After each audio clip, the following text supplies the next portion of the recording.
former President Trump, former Vice President Vance, Mr. Speaker, Mr. Chief Justice, distinguished guests, and fellow citizens. I stand before you today, January 20th, 2029, with a vision in which we will right the wrongs of the previous legacy before us, wash away the sinful past, and pray for a better future. I am Jameson Franklin Kriebel, a public servant for the next 4 years. Your livelihoods and well-being are the first things I think about when I will wake up and the last things I think about when I go to bed. This position as president was not intended to meet the needs of anyone else other than the American people. For too long, this sacred oath has been tarnished and disrespected from the acts of the previous people to swear under it. The threats to our democracy disregarded by the support of their voters. In the capital of the greatest country in the world, filled with faces of different purposes and backgrounds, but share the common idea that the ground that they place their feet on right now is home. You, the people of this great country, have voted in the legal process put forth by our forefathers over 250 years ago. Their dedication to an idea so radical, so ambitious, thought to be unattainable, had soon become a reality. The people of this powerful nation have spoken in hopes of bringing back the once lost idea of the American dream. Unachievable after the shrinking middle class and greedy corporations.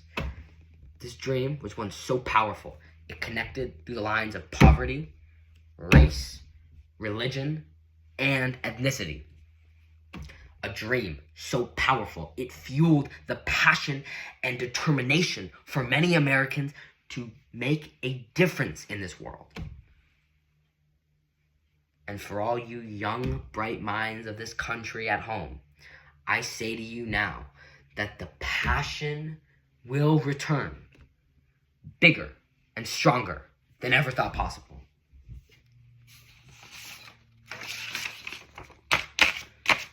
You, the people, have selected me, a once small boy, living in Brooklyn, taking care of his little sister while his parents were at work, with not a thought in the world other than what time the Yankees were playing, now stands here at the capital of the United States, addressing the world.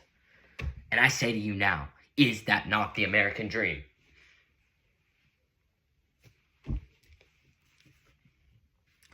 As I stand here on this historic day, we must remember how we got to where we are. Through the greed and the selfishness of the people in charge of AI. They have ruined the lives and opportunity for many. They have leaked our personal information and sold it to any wanting buyer. They have set up models to complete specific tasks in order to substitute the jobs of the hardworking. All in the hopes to fill the pockets of the 1%. I promise, within the first 100 days of my presidency, I will make wrongs right and lift the sunken darkness that our country has become.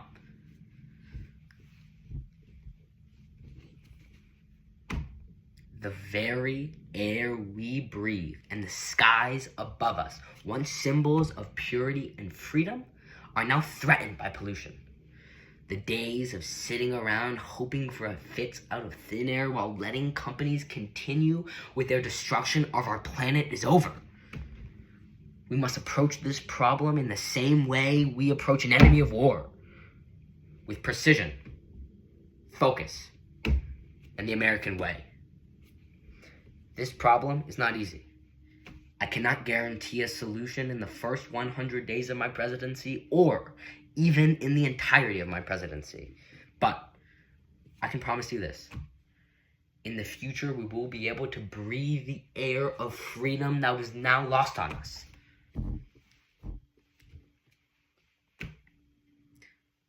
Do we call ourselves a nation of freedom when a single mother becomes a slave to her medical debts when she gives birth? This system put in place shall be here no longer.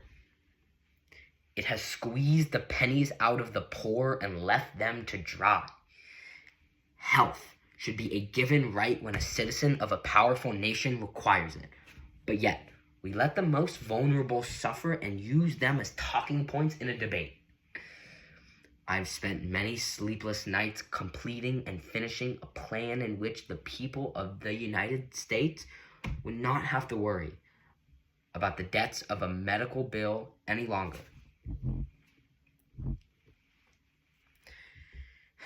These next 4 years will show the grit and determination of this nation.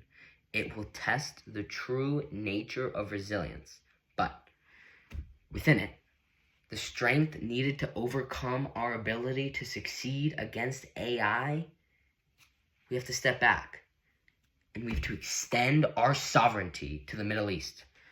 With the horrific India-Pakistan war, in which millions of innocent lives have been lost, I will make this very clear. The United States will not get involved in this conflict, but we will send aid to the ones caught in the crossfire. As your now elected President of the United States, I will work towards our economic productivity of a nation. We have fallen into our reliance on other countries to make our everyday goods. We have let this happen for the past century. While they have become stronger, we have become weaker. We have let others succeed at the cost of us rotting in the corner of shame. Think about those fallen soldiers listening to the echoes of this speech from Arlington, wondering what they truly fought for, wondering what they truly died for, and what they will think about the status of our country if they could ever be so lucky to get a second chance. As we are the motherland for prosperity, we must think about the future of this great nation and what we want to fight to raise the great name of our country so high it can only be seen by the gates of heaven. This lack of motivation and excellence filled in a society of fake social happiness is not the path we expected to be on. But it is the path we must finish building. Thank you. God bless you, and may He forever God bless the United States of America.